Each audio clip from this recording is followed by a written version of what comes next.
ఈరోజు మన వాక్య భాగం అంశము అపార్థం దూరం చేస్తుంది, ప్రేమ దగ్గర చేస్తుంది.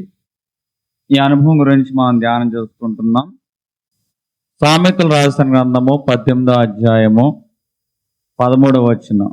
సంగతి వెనక ముందు ప్రత్యుత్తరం ఇచ్చేవాడు తన మూఢతను బయలుపరిచి సిగ్గునందును. మన కుటుంబాల్లో ఎన్నో సమస్యలు అపార్థాల వల్లే వస్తున్నాయి. భార్యాభర్తల మధ్య కానీ, అన్నాదమ్ముల మధ్య కానీ, రక్త సంబంధికుల మధ్య కానీ, కుటుంబ సభ్యుల మధ్య కానీ, సంఘానికి సేవకుల మధ్య కానీ, సమాజంలో మనుషుల మధ్య కానీ ఈ అపార్థాల వలనే సమస్యలు అనేవి వస్తూ ఉన్నాయి. చిన్న మాట పెద్ద గొడవగా మారిపోతుంది. చిన్న సందేహము పెద్ద అనుమానంగా తయారైపోతూ ఉంటుంది. అయితే ఇక్కడ మనము అర్థం చేసుకోవడానికి ప్రయత్నం చేస్తే గొడవ ఆగిపోతుంది, దూరం అనేది తగ్గిపోతుంటుంది, మనసులు దగ్గరైపోతూ ఉంటాయి. నేను చెబుతున్న మాట ఏమిటంటే, సహజంగా మనము చూచేదాన్ని బట్టి, విన్నదాన్ని బట్టి మాట్లాడుతూ ఉంటాం. కానీ వినేది ఎప్పుడు కూడా అన్ని సందర్భాల్లో నిజం కాకపోవచ్చు, చూసేది ఎప్పుడు కూడా అన్ని సందర్భాల్లో నిజం కాకపోవచ్చు. మన మనసులో ఒక నిర్ణయం అనేది తీసుకునే ముందు, లేకపోతే మనసులో కోపం పెట్టుకునే ముందుగా మనిషితో మాట్లాడాలి. ఆ పరిస్థితిని అర్థం చేసుకోవాలి. తప్పును చూడటం కాదు, మనిషిని చూడాలి. సమస్యను చూడటం కాదు, పరిస్థితిని చూడాలి. ఈ అనుభవాలు ఎప్పుడైతే నీ జీవితంలో వెలుబడి చేస్తాయో అప్పుడు మనుషులను అపార్థం చేసుకుంటాం మానేసి అర్థం చేసుకోవడం మొదలవుతావు. సంబంధాలు అనేవి అక్కడ ఏమవుతాయి అంటే బాగోతూ ఉంటాయి. ఈరోజు మనము అర్థం చేసుకుంటే సంబంధాలు బాగుపడతాయి, మనుషుల మధ్య సంభాషణ పెరుగుతాయి, దూరాలు తగ్గి మనుషులు దగ్గరవుతూ ఉంటారు. ఉదయాలు దూరంగా ఉండవు, మనసులు దగ్గరగా తయారవుతాయి ఎప్పుడైతే నువ్వు అర్థం చేసుకోవడానికి ప్రయత్నం చేస్తావో. దేవుడు సూటిగా మాట్లాడుతున్నాడు. సంగతి వినుకోకుండా తొందరపడి ప్రత్యుత్తరం ఇచ్చేవాడు అవివేకి, మూఢత్వం కలిగిన వాడు మూర్ఖుడు అంటున్నాడు. అంటే మన జీవితంలో కూడా పూర్తిగా వినం. ఒక ఆయన అంటున్నాడు, ఫోన్ చేశాడు, కంపెనీ ఆయన మాట్లాడుకున్నారా అన్నాడు. నేనేం తప్పు చేశానంటావు, ఎందుకు ఇట్లాంటి మెసేజ్ చేశాడు అని ఆ వ్యక్తి అనుకుంటున్నాడు. మరలా కాసేపు మెసేజ్ చేశాడు, ఇదిగో నీ ప్రతిభను కంపెనీ వారు గుర్తించారు, నేను ఉన్నత స్థానంలో పెట్టాలనుకుంటున్నారు, శాలరీ ప్యాకేజ్ గురించి మాట్లాడాలనుకుంటున్నారు, త్వరగా రా అని మరలా మెసేజ్ చేశాడు. మొదటి మెసేజ్ అప్పుడు చాలా అపార్థం చేసుకున్నాడు. నేను ఏ తప్పు చేశాను, నా గురించి ఎందుకు ఇట్లా ఈ యొక్క కంపెనీ మేనేజర్ అనుకుంటున్నాను. కానీ రెండవ మెసేజ్ అప్పుడు అతనిలోని ప్రేమను, అతనిలోని బాధ్యతను అర్థం చేసుకున్నాడు. అంటే అపార్థము సమస్యను ఏం చేస్తుందంటే ముందుకు తీసుకెళ్తుంది, ఇంకా పెంచుతుంది. అర్థం చేసుకోవడం అనే అనుభవం ఏం చేస్తుందంటే సమస్యను తగ్గించి ప్రేమను పెంచేదిగా ఉంటుంది. మన జీవితంలో చాలా సమస్యలు పెద్దవిగా కనపడతాయి, కానీ లోతుగా ఆలోచన చేస్తే సమస్యలన్నీ కూడా అపార్థాల వల్లే వస్తున్నాయి, అర్థం చేసుకోకపోవడం వల్లే వస్తున్నాయి. ప్రతి సమస్యకి మూలం కూడా ఎక్కడుందంటే అపార్థాల్లోనే ఉంది. ప్రతి మాటను మనము దురాలోచన కలిగి, ప్రతి పనిని మనము ఆ యొక్క వ్యతిరేకమైన భావంతో కనుక ఆలోచన చేసినట్లయితే అక్కడ అపార్థాలకి అవకాశం అనేది ఎక్కువగా కనపడుతుంది. త్వరగా తీర్పు చెప్పుకోకుండా మనం ఏం చేయాలంటే వినడం నేర్చుకోవాలి. మొదటి మాట, ఈ అపార్థాలకు చెక్ పెట్టాలి అంటే మనం ఏదో వింటాం, ఏదో చూస్తాం, విన్నదాన్ని బట్టి, చూసిన దాన్ని బట్టి మొదటి మాట తీర్పు తీర్చుకోకుండా వినడం అనేది నేర్చుకోవాలి. సంగతి పూర్తిగా వినుకోకుండా తొందరపడి ప్రత్యుత్తరం ఇచ్చేవాడు తన మూఢతను బయలుపెట్టును. ఒకసారి నేను కూడా పూర్తిగా ఏమి వినుకోకుండానే తొందరపడి మాట్లాడి మూఢతను బయట పెట్టుకుంటా.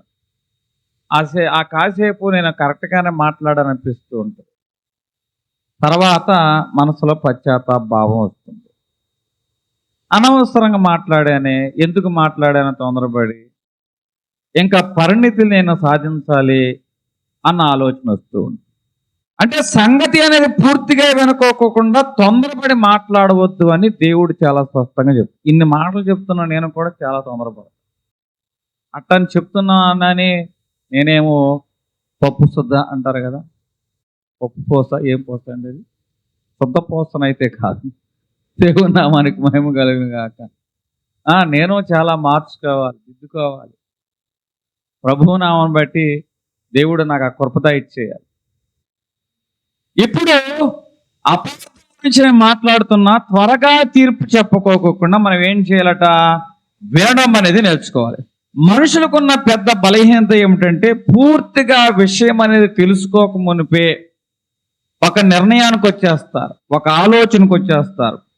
ఒక మాట వింటే వెంటనే మనం ఏం చేస్తున్నామంటే నిర్ణయం తీసేసుకుంటున్నాం, ఆలోచన తీసుకుంటున్న వారుగా ఉన్నాం. కానీ దేవుడు ఏమంటున్నాడు, పూర్తిగా విను, సంగతి పూర్తిగా తెలుసుకున్న తర్వాత నిర్ణయం అనేది తీసుకోవాలి. అయితే ఇక్కడ సామెతలు 18:13 మరలా చదువుకుందాం. సంగతి వినుకోకుండా ప్రత్యుత్తరం ఇచ్చేవాడు తన మూఢతను బయలుపరిచి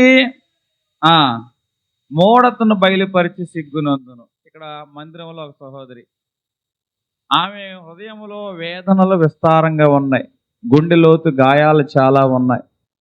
మందిరంలోకి వచ్చి కన్నీరు గారుస్తుంది, ప్రార్థన చేస్తుంది. దైవ సేవకుడు ఆ స్త్రీని చూసి, అమ్మ ఇది నీకు పద్ధతేనా, అసలు పద్ధతి పాడుందా నీకు అని ఆ దైవ సేవకుడు ఆ స్త్రీని చూసి మాట్లాడుతున్నాడు. వాస్తవంగా ఆమెకు హృదయ వేదనలు విస్తారం, గర్భఫలం లేదని అన్న మందిరంలో కన్నీరు గార్చి ఆమె బాధపడుచుంటే ఈమె మత్తురాలై ఉందని అపార్థం చేస్తున్నాడు. పూర్తిగా ఆమె ప్రార్థన వల్ల ఏదో మధ్యలో వచ్చాడు, మధ్యలో మాట్లాడుతున్నాడు. చివరికి అయ్యా ఇది నా బాధ అన్నప్పుడు ఆయన ఎంత అపార్థం చేసుకున్నాడో అర్థం చేసుకుని తర్వాత దీవించాడు. దైవ సేవకుడే కూడా ఏం చేసుకున్నాడు, అపార్థం చేసుకున్నాడు. చిన్న మాట కొన్ని సందర్భాల్లో ఏమవుతుంది, అపార్థాలకి, పెద్ద గొడవలకి, పెద్ద సమస్యకి అది దారి తీసేదిగా ఉంటుంది. దైవ సేవకుడైనా సరే ఏం చేసుకున్నాడు, ఇక్కడ అపార్థం అనేది చేసుకున్న వాడుకున్నాడు. మనము కూడా చాలా సార్లు ఇతరుల పరిస్థితి ఏమిటో అర్థం చేసుకోకుండా మనం మాట్లాడుతూ ఉంటాం. ఒకసారి ఎట్లాగే టైం అంటే టైం అని సంస్కారం ఇస్తాం మొదలు 9ంటికి క్లోజ్. అక్కడెక్కడో గుళ్ళో లేట్కి వస్తే గేట్ వేసేసారు, మనం కూడా లేట్కి వస్తే సంస్కారం మానేయాలి, వచ్చే నెల నా టైం కన్నా వస్తారని చెప్పి నాన్నగారు అన్నప్పుడు, అరే బాబు నీ తెలియదురా అంటూ ఉన్న మూర్ఖత్వంతో నేను ఏం చేశాను, టైం అంటే టైం అన్న. వాళ్ళిద్దరు భార్య భర్తలు పని కట్టుకుని ఇచ్చారు. టైం అయిపోయింది కానీ అన్న, టైము అయిపోయింది కానీ అన్న. అది మనసులో బాధ ఏంటి, పిల్లోడికి హాస్పిటల్లో 3 ఆడపిల్లల తర్వాత ఒక పిల్లోడు చాలా బలహీనంగా ఉంటే హాస్పిటల్ తీసుకెళ్ళారు. అప్పటికి వచ్చిన తర్వాత తీసుకెళ్దాం అనుకున్నా పిల్లోడు పరిస్థితి అంత అనుకూలంగా లేదు. అనుకూలంగా లేకపోయినా హాస్పిటల్ తీసుకెళ్ళి వైద్యం జరిగించి మరలా గబా వచ్చి ఎట్లయినా సరే ఇది సంస్కారం తీసుకోవాలని పరిగెత్తుకుంటూ వచ్చారు. పొద్దునుంచి వాళ్ళు ఉపవాసం ఉన్నారు. మనకేంటి ఇక్కడ టైంకి రాలేదని మన బాధ, వాళ్ళ బాధ ఏమిటి, ఎట్లా అయినా ఈరోజు ఉపవాసం ఉన్నాం, సంస్కారం తీసుకోవాలి, పిల్లోడ పరిస్థితి బాగోలేదు, అయినా గుళ్ళోకి ఏదో సమయంలోకి వెళ్ళి సంస్కారం తీసుకోవాలని వాళ్ళ బాధ. ఇద్దరు ఉద్దేశాలు సరిగ్గానే ఉన్నాయి. నన్ను నేను సమర్థించుకుంటాను కాదు కానీ నేను చెప్తున్నా. కానీ ఇక్కడ వాళ్ళు మంచి హృదయంతోనే వచ్చారు, కానీ ఇక్కడ నేను అపార్థం చేసుకుని వీళ్ళు ఆలస్యంగా వచ్చారు. వీళ్ళు దేనికి వచ్చారు, ఆలస్యంగా వచ్చారు. టైం అయిపోయిందన్న నేనే 2 అడుగులు వేయంగానే అన్నయ్య గారు రెండని మళ్ళీ క్యాకేసి మనసులో అనుకున్నారంటే ఇదే మొదలు ఇదే చివరు అనుకున్నారు. ఇదే మొదలు ఇదే చివరు అనుకున్నారట. మనం ఇంత కష్టపడి మన పిల్లోడు బాగోకపోతే ఇస్తే టైం అయిపోయింది, సంస్కారం లేదని. అయితే నేను చెప్తున్న మాట, ఒకసారి దైవ సేవకులు కూడా అపార్థం చేసుకునే సందర్భాలు ఏలి అనుభవం ద్వారా మనం తెలుసుకోవాలి. నాకు అనిపిస్తూ ఉంటుంది అప్పుడప్పుడు సంఘంలో కొన్ని విషయాలు చెప్పేటప్పుడు వాళ్ళు ఎన్ని బాధలతో వస్తూ ఉన్నారు, ఆలస్యం అవుతూ ఉంటుంది, నేనేం టైంకి రామంటూ ఉంటా, వాళ్ళేమో ఆలస్యం. ఏదో ఒక నిమిషం, ఒక్క నిమిషమైన వాక్యం విందామని వచ్చేవాళ్ళు ఉంటారు. ఒక 10 నిమిషాలు అయినా గుళ్ళో గడపాలని వచ్చేవాళ్ళు ఉంటారు. వాళ్ళకి ఆ 10 నిమిషాలు ఒకరోజు వాక్యం విన్నంత సంతోషం, ఒక నెల అంతా వాక్యం విన్నంత సంతోషం. ఆడ బాధ 10 నిమిషాలు వాక్యమైన చాలు వారి ఆత్మ దాహం తీర్చడానికి.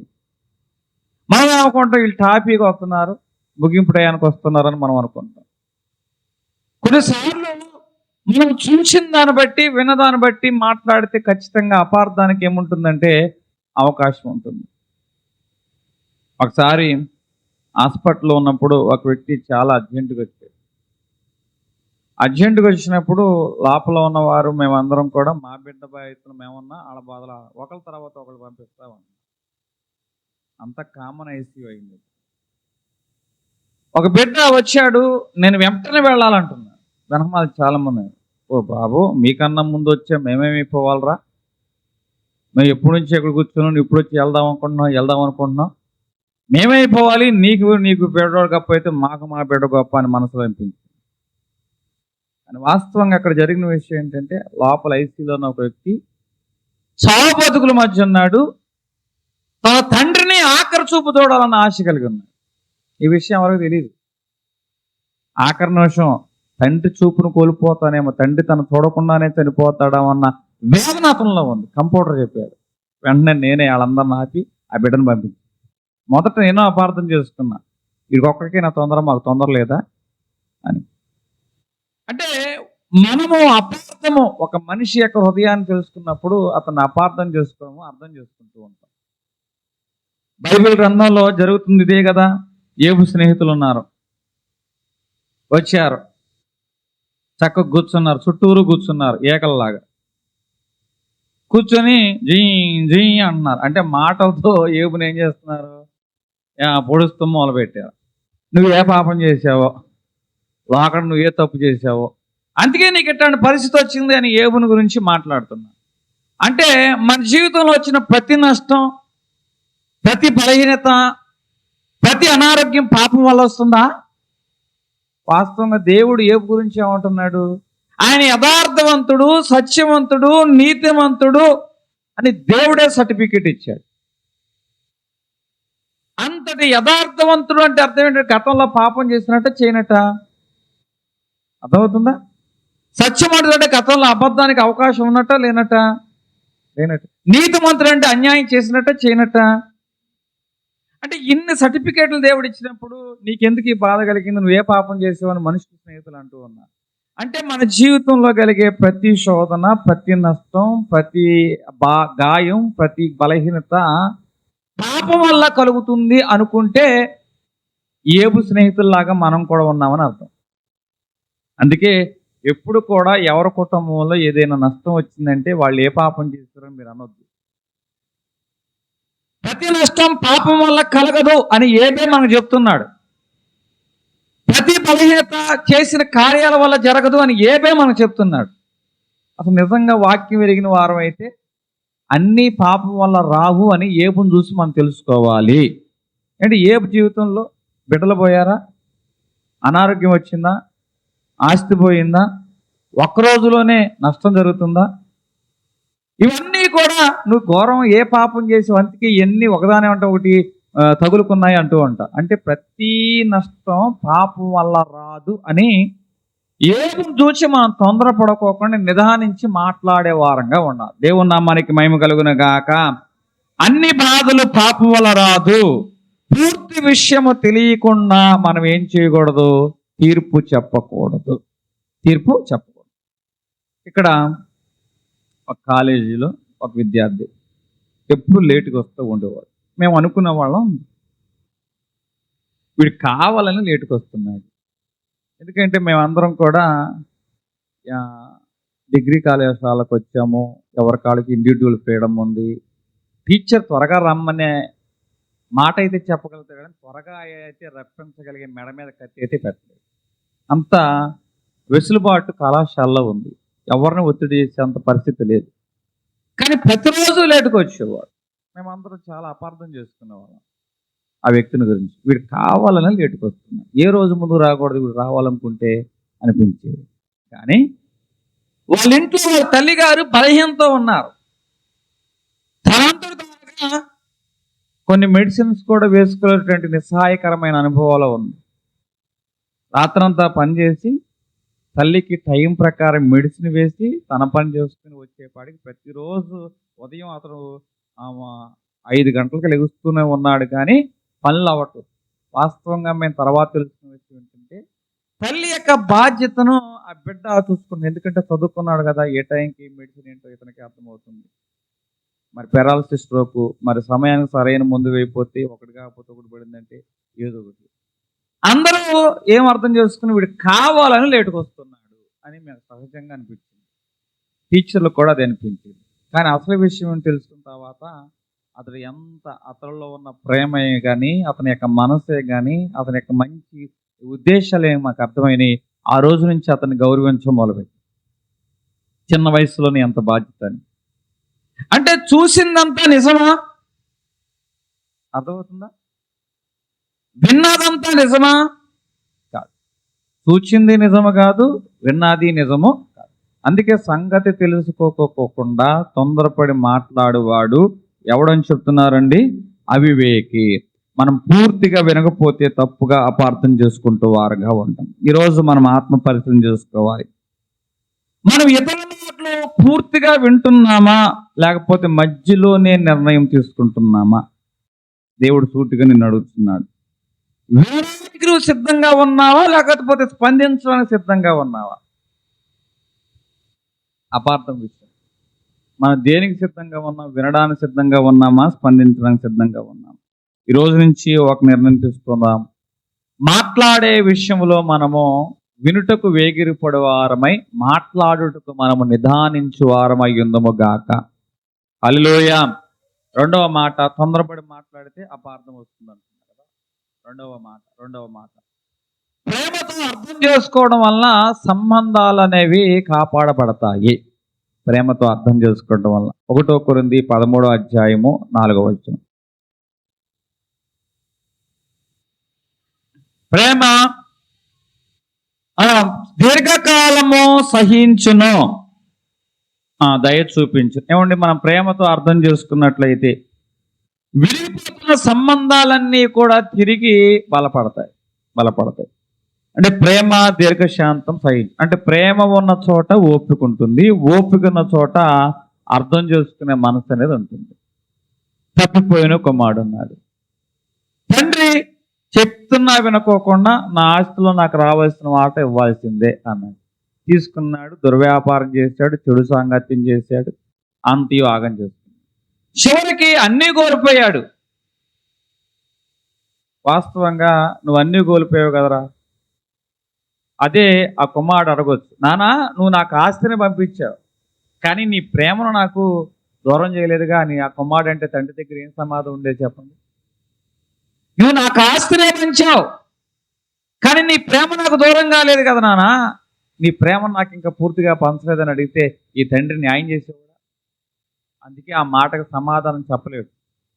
ఇక్కడ ప్రేమ ఓపిక పట్టింది, ప్రేమ అర్థం చేసుకుంది.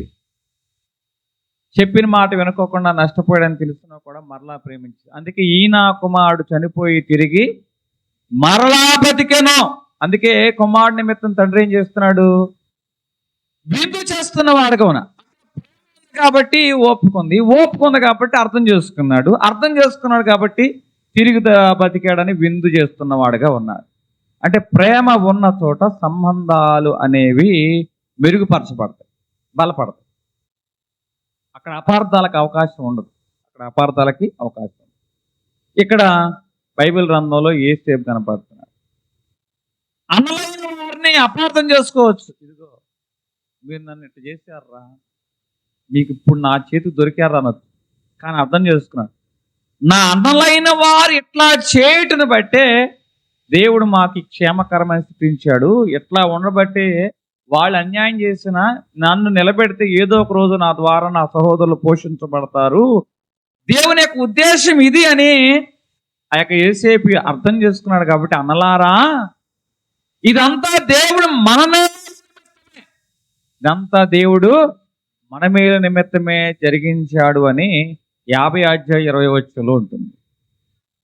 మీరు నాకు కీడు చేయని ఉద్దేశించున్నారు, కానీ నేడు దినము జరుగుతున్నట్టు అనగా బహు ప్రజలను బ్రతికించినట్లు అది మేలుకే. అంటే ఈరోజు బహు ప్రజలను బతికించినట్లు మీరు చేసిన కీడును అది మేలుకే అని అర్థం చేసుకున్నాడు. కాబట్టి అక్కడ అర్థం చేసుకోవడం వలన ఏమైందంటే కుటుంబము అనేది మరలా కలపబడింది.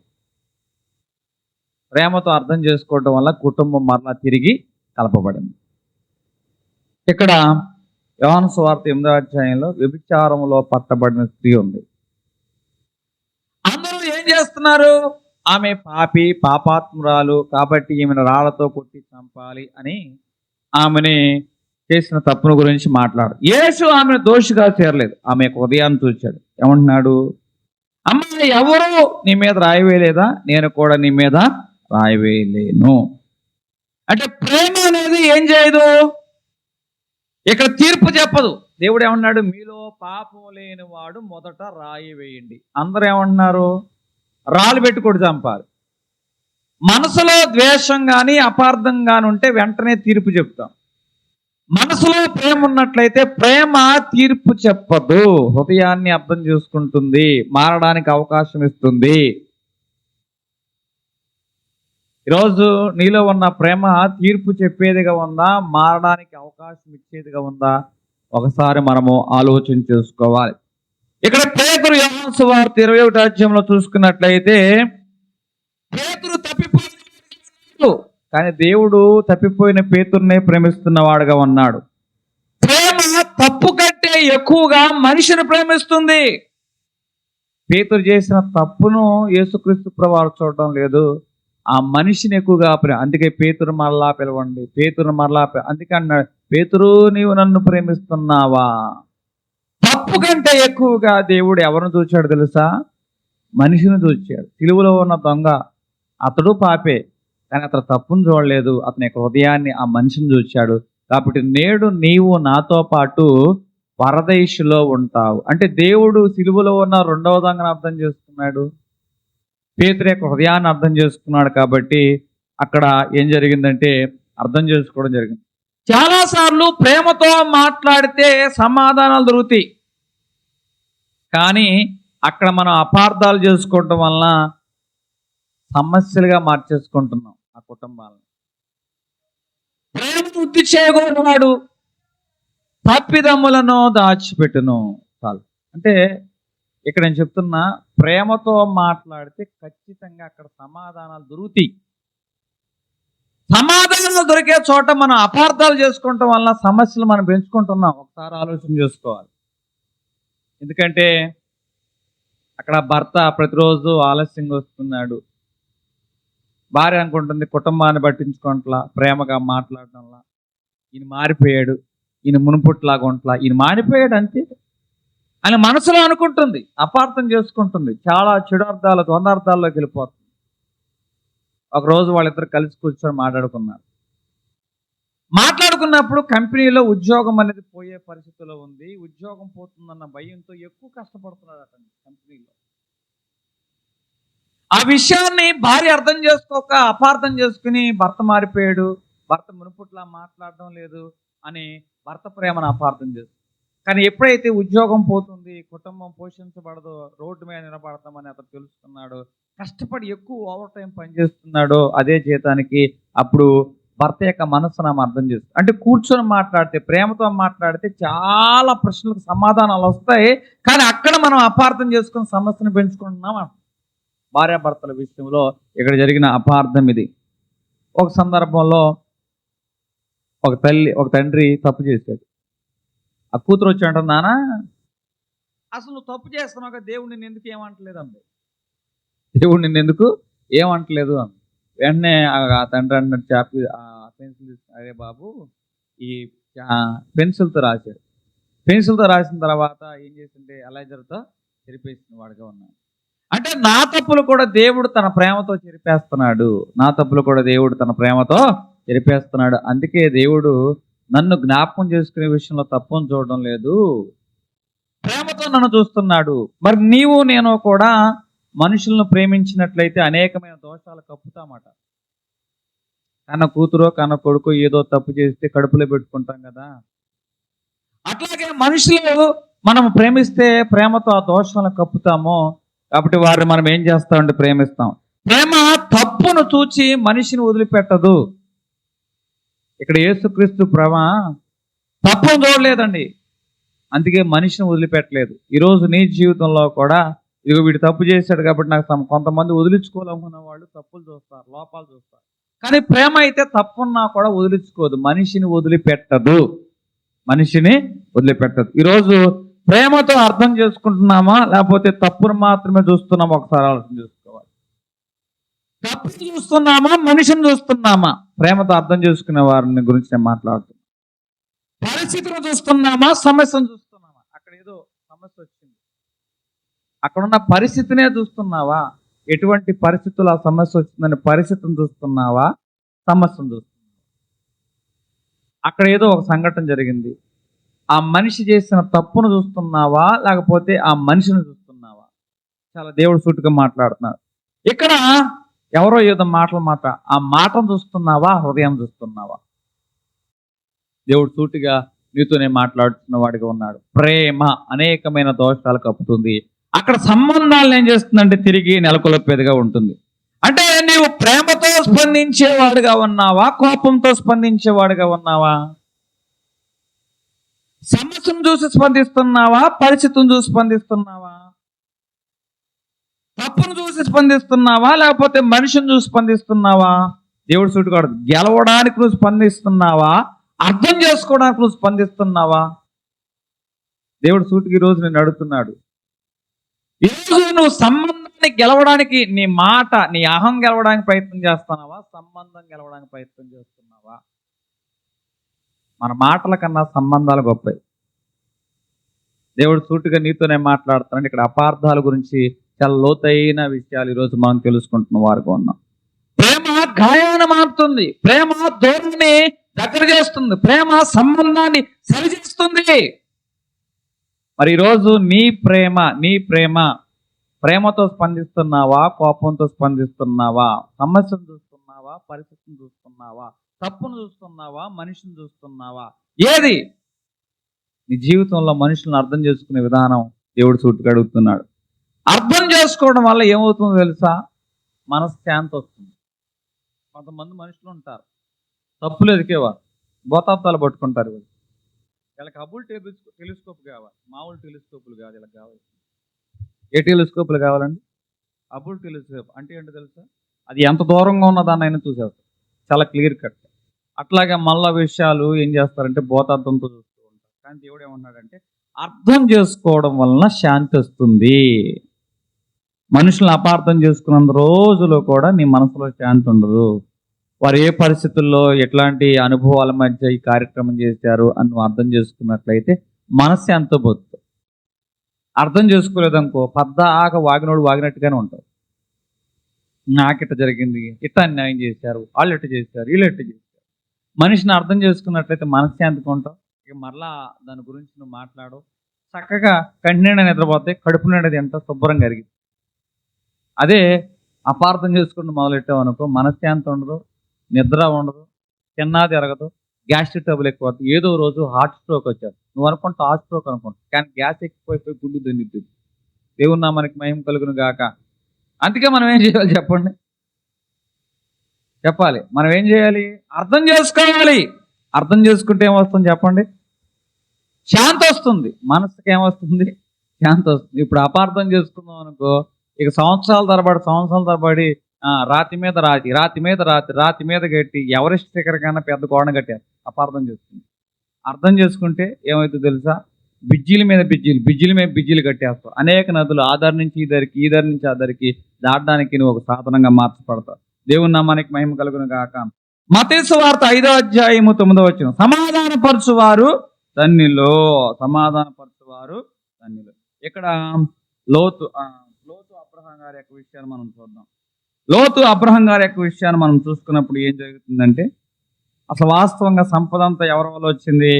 అబ్రహాం గారు. వారి మధ్య గొడవ వచ్చింది. సంబంధాలు అనేవి చెడిపోకోకుండా వారు ఏం చేసుకున్నారంటే అర్థం చేసుకున్నారు. కాబట్టి వారు విడివిడిగా ఉన్నా కూడా అర్థం చేసుకోవటం వల్ల కుటుంబాలు విడిపోయినా కూడా సంబంధాలు చెడిపోలేదు. లోతు అబ్రహాం కుటుంబాలు విడిపోయాయి, కానీ సంబంధం చెడిపోయిందా? చాలా మంది విడిపోయిన తర్వాత విడిపోతారు. కానీ ఇక్కడ లోతు అబ్రహాం ఉన్నారు, విడిపోయారు కానీ సంబంధం చెడలేదు. అంటే వారి మధ్య ఏముందంటే పనివారి మధ్య ద్వేషం ఉంది, పనివారి మధ్య కలహం ఉంది, పనివారి మధ్య జగడం ఉంది. కానీ వారి మధ్య ఏముందంటే అర్థం చేసుకునే మనస్సు అనేది కనపడుతుంది. ఇక్కడ యాకోబు ఏశావు ఉన్నారు. మొదట ఏదో పొరపాటు జరిగింది, కానీ తర్వాత వారు అర్థం చేసుకోవడం మొదలుపెట్టారు. యాకోబు వెళ్ళి 7 మార్లు అటండి ఏశావు ఎదుట నమస్కారం చేసి, సాలిని దొంగ నమస్కారాలు, సాలిని అతి వినయం అని అనలేదటండి. ఏం చేశాడు? ప్రేమతో కౌగులించుకున్న వాడికి ఉన్నాడు. మన హృదయంలో 2 నక్కలు ఉంటాయట. మన హృదయంలో ఎన్ని నక్కలు ఉంటాయి ఏంటండి? 2 నక్కలు. ఒకటి కోపమో ద్వేషం అనే నక్క, 2 ప్రేమ సహనం అనే నక్క. ఆ తండ్రి అడిగాడంట, నువ్వు దేన్ని ఎక్కువగా పోషిస్తావో నీ హృదయం దాని చేత బలపడుద్ది అన్నాడంట. కోపం ద్వేషం అనే నక్కను పోషిస్తే ఆ హృదయము ఆ కోపం ద్వేషంతో నిండిపోద్ది. ప్రేమ సహనము అనే నక్కను పోషిస్తే ఆ హృదయము ఆ ప్రేమ సహనంతో ఆ హృదయము నిండిపోతుంది అని అతన్ని చెప్పాడు. ఇక్కడ అపోస్తులైన పౌలు సౌలుగా ఉన్నప్పుడు దోషకుడు, హింసకుడు, హానికరుడు, సంఘాన్ని నాశనం చేస్తున్నాడు, హత్యలు చేస్తున్నాడు. కానీ ఎప్పుడైతే దేవుని పిలుపు చేత అతను వచ్చాడో, అమ్మో వీడిని అసలు చేర్చుకోకూడదు, మారితే మారాడు కానీ వీడిని ఎంటకాయలాగా దూరం పెట్టాలి, వీడు ఎప్పుడైనా సరే వీడి స్వభావం బయట పెడతాడని అన్నారు. కానీ బర్నాబా పౌలుని అర్థం చేసుకున్నాడు కాబట్టి ఎవరు వ్యతిరేకించినా బర్నాబా ఆదరించాడు. అందుకే బర్నాబా ఏమన్నారంటే ఆదరణ పుత్రుడు. బర్నాబా అంటే అర్థం ఏంటండి? బర్నాబా అర్థం చేసుకున్నాడు కాబట్టి పౌలును పరిచర్యలు నిలబెట్టాడు. పౌలును పరిచర్యలు నిలబెట్టాడు కాబట్టి మిగతా శిష్యులు ఎవరో కూడా చేయలేని ఘనమైన పరిచర్య పునరుద్ధరణ క్రీస్తును బట్టి పౌలు చేసిన వాడుగా ఉన్నా. అంటే అక్కడ అర్థం చేసుకుంటాం వల్ల ఏమైందంటే పరిచర్య అనేది ముందుకెళ్ళింది. ఈరోజు ఈ సంఘంలో కూడా నేను చెప్తున్న మాట ఏమిటంటే అర్థం చేసుకోవాలి. అర్థం చేసుకోవటం వల్ల ఏమవుతుందంటే సంఘ సరిహద్దులు విశాలపరచబడతాయి, పరిచర్య ముందుకు పడుతూ ఉంటుంది. అపార్థాలు చేసుకుంటే పరిచర్య వెనకలాగిపోతుంది. అందుకే హృదయంలో ఎన్ని నక్కలు ఉంటాయట? హృదయంలో ప్రతి ఒక్క హృదయంలో 2 నక్కలు ఉంటాయట. దేన్ని మనం బలంగా పోషిస్తామో హృదయము దానికి వేగంగా స్పందిస్తుంది. ప్రతి మనిషి హృదయంలో 2 నక్కలు ఉంటాయి. అందుకే కోపం వచ్చినప్పుడు వీడు గుంట నక్క అంటారు. ఏ నక్క అంటండి? హృదయంలో ఎన్ని గదులు ఉంటాయో తెలుసా? హృదయంలో ఎన్ని గదులు ఉంటాయి? 4 గదులు ఉంటాయి. ఎన్ని గదులు ఉంటాయండి? 4 గదులు ఉంటాయి. 4 గదుల్లో 2 గదులు ఒక పక్క, 2 గదులు ఇంకో పక్క. ఒక గదిలో కోపం ద్వేషం, ఇంకో గదిలో ఏముంటుందండి? ప్రేమ సమాధానం. నువ్వు దేన్ని పోషిస్తావో దాని చేతనే నీ హృదయం అనేది నింపబడుతూ ఉంటుంది. ఇక్కడ 2 ఉద్యోగస్తులు ఒకరికొకరు అమ్మో వీడికి ఎంత కరమో అని ఒకరిని చూసాం, అమ్మో వీడికి ఎంత అహమో అని వీడు. అంటే ఇద్దరికిద్దరు మంచి ఎంప్లాయీసే, కానీ ఒకళ్ళొకళ్ళు అపార్థం చేసుకోవటం వల్ల వారిద్దరి మధ్య సరైన కమ్యూనికేషన్ లేదు. ఒకసారి ఒక కంపెనీలో ఒక సమస్య మీద ఇద్దరు కలిసి పనిచేయాల్సి వచ్చింది. ఇక తప్పలా కలిసి పనిచేయాల్సి వచ్చినప్పుడు కలిసి మాట్లాడుకున్నప్పుడు అర్థమైన విషయం ఏంటంటే ఇద్దరు ఒకే రకమైన కష్టాల్లోంచి వచ్చారని, ఇద్దరు ఒకే రకమైన కష్టాల్లో పెరిగారని, ఇద్దరు ఒకే రకమైన ఇబ్బందుల మధ్య ఉద్యోగాలు పొందుకొని కుటుంబాన్ని పోషిస్తున్నారని మాట్లాడుకున్న తర్వాత అర్థమైంది మనుషులు మనం ఇంతకాలం అపార్థం చేసుకున్నాం కాబట్టి మాటలు లేకుండా పోయాయి. కానీ మాట్లాడుకోవడం వల్ల ఇద్దరు ఒకే రకమైన అనుభవాల మధ్య పెరిగారు, ఇద్దరితో ఒకే మనసును అర్థం. ఆ రోజు నుంచి ఆ మనసులు కలిచాయి, అపార్థానికి అవకాశం లేకుండా పోయింది. ఈరోజు సంబంధాలు అనేవి మాటలు ఏం చేస్తాయంటే మనుషుల్ని దూరం కలిపేగా ఉంటాయి. ఈరోజు నీ జీవితంలో కూడా దేవుడు మాట్లాడుతున్నాడు. ఎలాగున్నా ఒకసారి నువ్వు ఆలోచించు. ఎందుకంటే సహజంగా కుటుంబాల్లో జరిగే విషయాలు మాట్లాడు. ప్రతి తల్లి ప్రతి తండ్రి బిడ్డలను ప్రయోజకులుగా చేయాలనుకుంటూ ఉంటారు. ప్రయోజకులు చేసే విషయంలో వారికి కడుపు కట్టుకుంటారు, నోరు కట్టుకుంటారు, ఆశలు చంపుకుంటారు, మాకన్నా బిడ్డల భవిష్యత్తు ముందు అనుకుంటారు. కానీ ఇక్కడ ఈ కుటుంబంలో ఈ తండ్రి గట్టిగా మాట్లాడదు, వెంటనే స్పందించడు, అన్ని విషయాల్లో మౌనంగా ఉంటాడు. అందరు తండ్రుల్లా కాదు, ఈయన ప్రత్యేక. ఈ బిడ్డ నాన్న స్కూల్ ఫీజు అంటే 2 రోజులు మాట్లాడాల. నాన్న ఈ బిడ్డ కొత్త బట్టలు కావాలి అంటే కొన్ని రోజులు అసలు మాట్లాడాల. మిగతా తల్లిదండ్రులు చూసుకున్నప్పుడు స్కూల్ ఫీజు అనగానే వెంటనే కట్టేస్తున్నారు, కొత్త బట్టలు అనగానే వెంటనే కట్టేస్తున్నారు. ఇతను అనుకున్నాడు, నా తండ్రి కఠినాత్ముడు, మనసు కఠినం, మనిషి కఠినం, నన్ను అర్థం చేసుకోడు, నేను ఎందుకు ఈ కుటుంబంలో పుట్టాను, నేను వాళ్ళ కుటుంబంలో పుట్టినా బాగుండేది, నన్ను అర్థం చేసుకునే వాళ్ళని ఆ బిడ్డ అపార్థం చేసుకున్నాడు. బిడ్డ పెద్దవాడయ్యాడు. ఒకరోజు ఒక కవర్ వచ్చింది, మీ నాన్న హాస్పిటల్ అడ్మిట్ అయ్యారు. అడ్మిట్ అయినప్పుడు డాక్టర్ గారు మీ నాన్న గురించి పరిస్థితి సీరియస్ ఉంది అన్నప్పుడు తండ్రి చూసి బాధపడ్డాడు. పక్కన ఎన్నో ఫైల్స్ ఉంటే తండ్రికి సంబంధించి ఆ ఫైల్స్ ఒక్కొక్కటి తీస్తూ ఉన్నాడు. ఆ ఫైల్స్ తీస్తున్నప్పుడు కొన్ని బిల్లులు, ఇదిగో నా బిడ్డ యొక్క స్కూల్ ఫీజు ఇంత కట్టాలి, నా బిడ్డ బట్టలు అడిగాడు, ఏది ఏమైనా సరే నా బిడ్డ చదువు ముఖ్యం బట్టల కన్నా.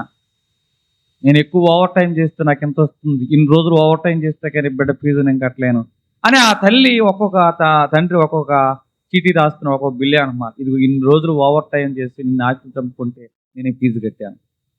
బట్టలు అడిగాడు బిడ్డ, అయ్యో నోరు తెరిచి బట్టలు కొనిమన్నాడు. కానీ బట్టల కన్నా ముఖ్యము భవిష్యత్తు ముఖ్యం, చదువు ముఖ్యం, కాబట్టి నా బిడ్డ నోరు తెరిచి అడిగినా కూడా నేను ఫీజునే కట్టాను అని ఆ తండ్రి ప్రతి ఒక్క అవసరం నిమిత్తము ఒక చీటీ రాసి అవన్నీ ఆ బిల్లుల దగ్గర రాస్తూ ఉంటే తండ్రి యొక్క హృదయం ఏంటో అర్థం చేసుకున్నాడు. అప్పటి వరకు తండ్రిని అపార్థమే చేసుకున్నాడు ఈ కొడుకు. కానీ ఎప్పుడైతే ఆ తండ్రి యొక్క త్యాగాన్ని గమనించిన వాడుగా ఉన్నాడో, ఆ త్యాగాన్ని ఆ కొడుకు అర్థం చేసుకుని ఇప్పుడు ప్రేమతో స్పందించడం ప్రారంభించాడు. కొంతమంది మాటల్లో చూపెడతారు, కానీ కొంతమంది ప్రేమ త్యాగంలో కనపడదు. ఎవరికైనా బిడ్డలకు నేను చెప్తున్న మాట, నీ తల్లి నీ తండ్రి కఠినంగా అనిపించవచ్చు, వారి మాటల్ని కఠినంగా అనిపించవచ్చు, కానీ వారు ఎన్నో త్యాగాలు బట్టే ఈరోజు నువ్వు క్షేమంగా చదువుకుంటున్నావు. నీ భవిష్యత్తు నిమిత్తమే వారు కష్టపడి వారు పనిచేస్తున్నారు అన్న విషయాన్ని నువ్వు అర్థం చేసుకోగలిగినట్లయితే నీ తల్లి నీ తండ్రి యొక్క కఠినమైన మాటను కాదు, కానీ ఆ కఠినమైన మాట వెనక ఉన్న నీ భవిష్యత్తు గురించిన భయము ఆందోళన నువ్వు గుర్తించగలుగుతావు, వారిని అర్థం చేసుకోగలుగుతావు. అప్పుడు నువ్వు ప్రేమతో నీ తల్లితో నీ తండ్రితో నువ్వు స్పందించగలుగుతావు. అపార్థము సంబంధాలను పాడు చేస్తుంది, అర్థం చేసుకోవటం సంబంధాలను నిలబెడుతుంది. దేవుడు పాపాన్ని చూడలేదు, ఉదయాన్ని చూచాడు. కాబట్టి మనుషులు పాపాన్ని బట్టి తీర్పును చూశారు, కానీ దేవుడు పాపాన్ని బట్టి తీర్పు ఇవ్వలేదండి, మనిషిని బట్టి ప్రేమించిన వాడుగా ఉన్నాడు. తప్పును బట్టి ఆయన తీర్పు తీర్చలేదు, ప్రేమించిన వాడుగా ఉన్నాడు మనిషిని బట్టి. ఈరోజు మనిషిని బట్టి నువ్వు తీర్పు తీరుస్తున్నావా లేకపోతే ప్రేమిస్తున్నావా ఒకసారి ఆలోచన చేసుకో. అపార్థము అనేది సంబంధాలని పాడు చేస్తుంది, అర్థం చేసుకోవటం అనేది ప్రేమను పెంచుతుంది.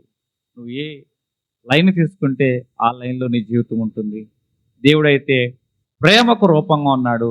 మనల్ని కూడా నేను మిమ్మల్ని ప్రేమించిన లోకమును ఎంతో ప్రేమించాను. మరి దేవుడు కూడా మన గురించి ఏం కోరుకుంటున్నాడంటే మీరును ప్రేమించండి అంట. దేవుని నామానికి మహిమ కలుగును గాక.